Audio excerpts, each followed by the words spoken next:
సాంఖ్యయోగము.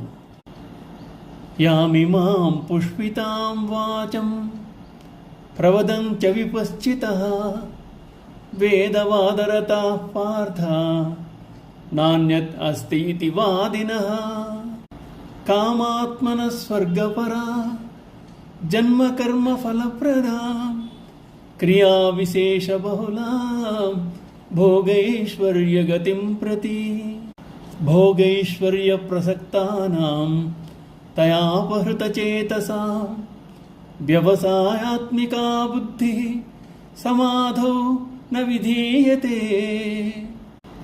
అజ్ఞానుల బుద్ధులు భగవంతుని యందు స్థిరముగా ఉండవని చెప్తూ భగవానుడు అర్జున, బుద్ధిహీనులు ప్రాపంచిక విషయములందే తల మునకలై ఉంటారు.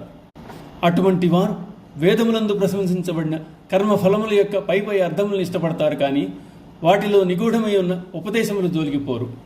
స్వర్గము కన్నా సాధించదగేది లేదని భావిస్తారు. సకామ కర్మలను ప్రోత్సహిస్తూ పుష్పములు మాత్రమే ఇచ్చి ఫలములు ఈయన చెట్టు వలె వాటి యందు ఆసక్తిని కలిగిజేయ మాటలు పలుకుతారు.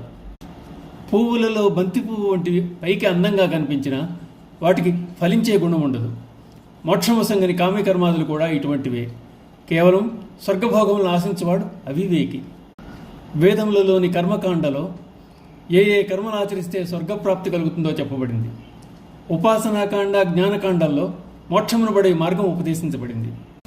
అజ్ఞానులైన వారు స్వర్గమునకు మించినది లేదని తలచి కర్మకాండంలోని కొన్ని అంశములు మాత్రం పట్టుకుని వేలాడుతూ ఉంటారు. స్వర్గమే పరమ ప్రాప్యమని, దానికి మించినది లేదని భావిస్తారు. అయితే స్వర్గానికి కూడా పరిమితులున్నాయి. సృష్టి స్థితిలయములు స్వర్గమును కూడా సంభవములు. క్షీణే పుణ్యే మర్త్యలోకం విశంతి అని భగవానుడు చెప్పినట్లు స్వర్గం కూడా శాశ్వతం కాదు. కామ్యకర్మలు అనేవి జీవిని సంసార చక్రమును పడవేస్తూనే ఉంటాయి. స్వర్గాది సుఖములు త్యజించిన వారికే మోక్షం కర్తలామలకం. వేదములు పరమాత్మ స్వరూపమునే ప్రతిపాదించుతున్నవని, వేదముల ద్వారా తెలుసుకునదగిన వాడు పరమేశ్వరుడేనని ఎరుగని వారికి పరమేశ్వరుని యందు నిశ్చయాత్మక బుద్ధి ఉండదు.